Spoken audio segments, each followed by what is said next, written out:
Poor Tamako Market. As one of the last Kyoto Animation shows that was co-produced with TBS and didn't come through the KyoAni Book Awards, people blame its disappointing sales for basically anything that KyoAni's done since it aired in 2013 that they don't like. From light novel harems to shirtless men to not adapting keyworks anymore so they have to be done by other studios, the go-to explanation is always, KyoAni's trying what sells because Tamako Market didn't.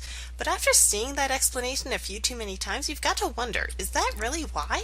For background, Tamako Market is a show about a girl who lives in her family's mochi shop. She meets a talking bird looking for a girl he can marry off to a foreign prince, her school friend is hopelessly pining after her, and she and the son of her dad's rival are falling for each other but can't manage to say it. But the focus isn't on the love triangle. Instead, it's typical cute slice of life stuff focused on a neighborhood full of very nice people with funny names, and you'll leave it with a renewed desire to either support all your local businesses or just eat everything in your pantry. It aired in winter 2013, and it and its movie are licensed by Sentai. Unfortunately for the show, you don't really see too many people talking about it or watching it. A large part of this is bitter K-ON fans thanks to a rumor, which turned out to be true, that KyoAni chose this over making a Season 3.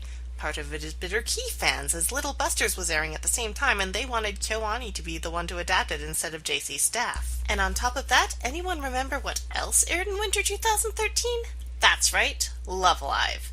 Which, with the first season of the first anime, went from a fun little fake band in Dengeki magazine to a multimedia marketing juggernaut. Because of this, Tamako's DVD and Blu-ray sales were a little disappointing. Tamako Market averaged about 4,800 sales of volume in Japan.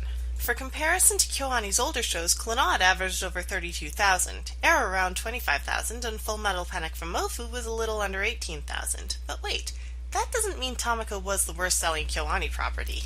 Nichijou is well known as a flop in Japan that only found success when it came overseas, and it averaged around 3,000 sales of volume, 7,000 when you factor in re-releases. Myriad Colors Phantom World, a more recent show that came through the Book Awards, averaged a little under 2,200 sales of volume, and Moonto, both the OVAs and the later TV series, didn't even break 500. Never heard of Moonto? Not surprised. I mean, it's really good, but nobody else watched it either. It's not even licensed, which these days tends to mean a show is either tied up in legal rights nonsense or the studio doesn't think it'll succeed. Tamako Market at least got that. What it also got was a movie continuation called Tamako Love Story. That actually debuted at number 3 in DVD sales in Japan, beaten only by Makaku City Actors and Idolmaster, and number 2 on Blu-ray. And considering that Tamako Market was originally chosen to be made over a third season of K-ON, which would have been much more successful, why continue Tamako instead of going back to make more K-ON after all? They clearly saw an audience to give more of the story to.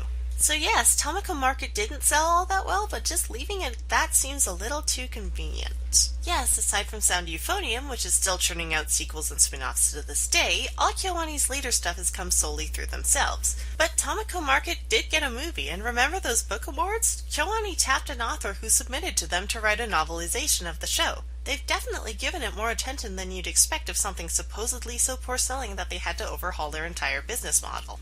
Then why, you ask? Why did they stop co-producing with TBS and Kadokawa? Why aren't they adapting visual novels and manga anymore?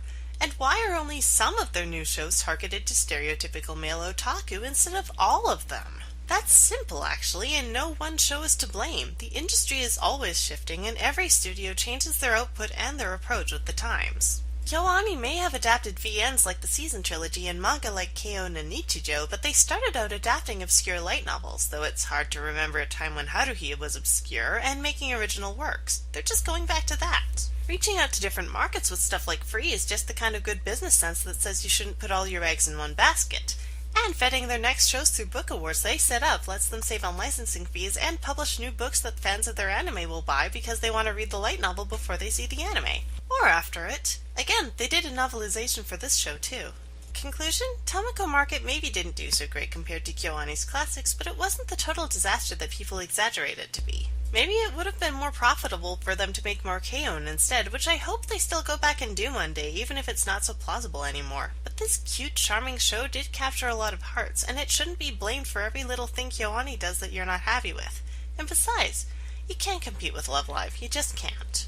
Let me know in the comments if you've seen Tamako Market, or what your favorite Kyoto Animation series is. This is Secret Identity Studio, and now I need to go buy some mochi.